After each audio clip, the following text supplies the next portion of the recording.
આપણા ભારત દેશને આઝાદ થયા 75 વર્ષ જેટલો સમય વીતી ચૂક્યો છે, પરંતુ કેટલાક જાતિવાદી માનસિકતા ધરાવતા લોકો હજી પણ આઝાદ ન થયા હોય તે પ્રકારની સ્થિતિ જોવા મળી રહી છે। કેમ કે આવા લોકો દ્વારા અન્ય જ્ઞાતિના લોકોને હળધૂત કરવામાં આવે છે, જાતિ વિષયક શબ્દો ઉચ્ચારવામાં આવે છે અને તેમને અપમાનિત કરવામાં આવતા હોય છે। ત્યારે સાબરકાંઠા જિલ્લાના હિંમતનગર તાલુકાના સાહેબપુરા ગામ ખાતે એક દલિત સમાજના યુવાન દ્વારા ઇન્સ્ટાગ્રામ ઉપર સાફા સાથે ચશ્મા પહેરીને ફોટા અપલોડ કરતા તેના જ ગામના લોકો દ્વારા ધાકધમકીઓ આપવામાં આવી, જાતિ વિષયક શબ્દો ઉચ્ચારવામાં આવ્યા। આ ઘટનાને લઈને દલિત સમાજમાં ભારે રોષ ભભૂકી ઉઠ્યો અને આને જ લઈને આજે દલિત સમાજના આગેવાનો દ્વારા જિલ્લા પોલીસ વડા અને જિલ્લા કલેક્ટરને આવેદનપત્ર પાઠવીને આરોપીઓ સામે કડકમાં કડક કાર્યવાહી કરવા માંગ કરી છે। શું સમગ્ર મામલો છે, કેવી રીતે આખી ઘટના બની છે, વાત કરીશું આ વિડીયોમાં। વૈષ્ણવજન તો તેને કહીએ જે પીડ પરાઈ જાનાને રે। નમસ્કાર દર્શક મિત્રો, નવજીવન ન્યૂઝમાં આપનું સ્વાગત છે। હું છું ફૈઝાન।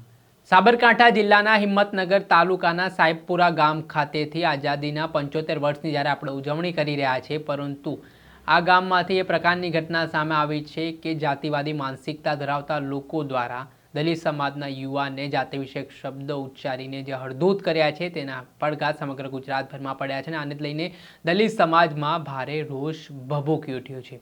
શું હજી પણ આ જાતિવાદી લોકોની માનસિકતા આઝાદ નથી થઈ? તેઓ દ્વારા કેમ આ પ્રકારના કૃત્યોને અંજામ આપવામાં આવી રહ્યા છે તેને લઈને પણ સવાલ ઉઠી રહ્યા છે। જેમાં વાત કરીએ તો સાબરકાંઠા જિલ્લાના હિંમતનગર તાલુકાના સાહેબાપુરા ગામ ખાતે રહેતા જે ફરિયાદી છે અજય કુમાર પરમાર, તેમના દ્વારા થોડાક દિવસ અગાઉ ઇન્સ્ટાગ્રામ ઉપર એક સાફા અને ચશ્મા સાથેનો વિડીયો છે તે અપલોડ કર્યો હતો। તેમાં તેમના જ ગામના કેટલાક જાતિવાદી માનસિકતા ધરાવતા લોકો દ્વારા અજય કુમાર પરમારનો આ ફોટો વાયરલ થતાં વિરોધ કરવામાં આવ્યો હતો, સાથે જ જાતિ વિષયક શબ્દો ઉચ્ચારીને તેમને અપમાનિત કર્યા હતા। એટલું જ નહીં, તેમને જીવતો સળગાવી દેવાની ધમકી પણ આપી હતી। આ ઘટના બન્યા બાદ દલિત સમાજમાં ભારે રોષ ભભૂકી ઉઠ્યો હતો અને આ મામલે સ્થાનિક પોલીસ સ્ટેશન ખાતે અજય પરમારે ફરિયાદ નોંધાવતા પોલીસે ફરિયાદ નોંધીને 4 જેટલા આરોપીઓની ધરપકડ કરી છે। પરંતુ આ મામલામાં કડકમાં કડક કાર્યવાહી કરવામાં આવે તેને લઈને દલિત સમાજના આગેવાનો અને ગુજરાત જનતા સેવાના આગેવાન દ્વારા જે સાબરકાંઠા જિલ્લા પોલીસ વડા અને જિલ્લા કલેક્ટરને આવેદનપત્ર પાઠવીને માંગ કરી છે। પહેલાં તો જે ભોગ બનનાર પીડિત છે અજય પરમાર, તેમના દ્વારા શું માહિતી આપવામાં આવી રહી છે, શું સમગ્ર ઘટના હતી તે સાંભળી લો। રસ્તામાં મને ઉભો કે જાતિ વિશે ગાળો મારી 2-3 ચાર લાફા માર્યા કે સાલા તું સાફા ચશ્મા કઈ ને બે કદી તારું કામ નથી આ નકર તને સરગઈ મારવામાં આવશે સાફા પહેરે તો। આ હતા પીડિત અજય પરમાર, તેમના દ્વારા કહેવામાં આવ્યું છે કે તેમના જ ગામના કેટલાક લોકો દ્વારા તેમણે સાફા સાથે ચશ્મા પહેરીને ઇન્સ્ટાગ્રામ ઉપર એક પોસ્ટ મૂકી હતી, તેનો વિરોધ કરવામાં આવ્યો અને તેમને જાતિ વિષયક શબ્દો ઉચ્ચારીને હળધૂત કરવામાં આવ્યા। આ ઘટનાથી તેમણે જે આરોપીઓ છે તેમના વિરુદ્ધ ફરિયાદ આપતા સ્થાનિક પોલીસે ગુનો નોંધીને એટ્રોસિટી એક્ટ હેઠળ કાર્યવાહી હાથ ધરી છે। ત્યારે આ ઘટના બાદ ગુજરાત જનતા સેવાના પ્રમુખ કલ્પેશ પરમારે પણ આ મામલે નિવેદન આપ્યું હતું, સાથે જ આ ઘટના બની છે તે ઘટના વખોડી હતી। પહેલા તો શું કહી રહ્યા છે કલ્પેશ પરમાર તે સાંભળી લો। જય ભીમ। હું કલ્પેશ પરમાર, પ્રમુખ જનતા સેનાની।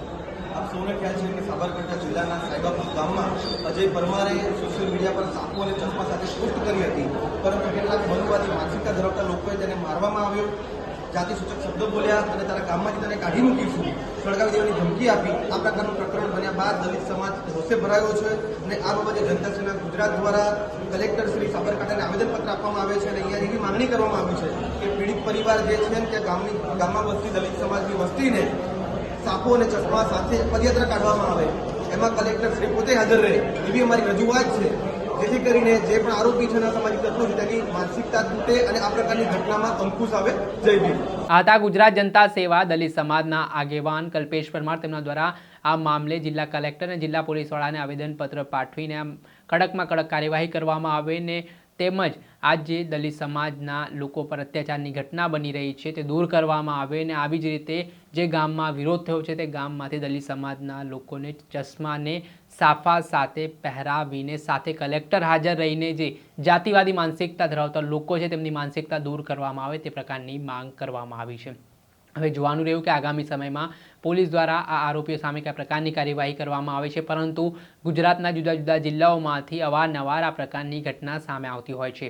આપણે એક તરફ આઝાદીના અમૃત મહોત્સવની ઉજવણી કરી રહ્યા છીએ અને બીજી તરફ હજી પણ કેટલાક જાતિવાદી માનસિકતા ધરાવતા લોકો દ્વારા જાતિના નામે વાળાબંધી કરીને આ પ્રકારની ઘટનાને અંજામ આપી રહ્યા છે.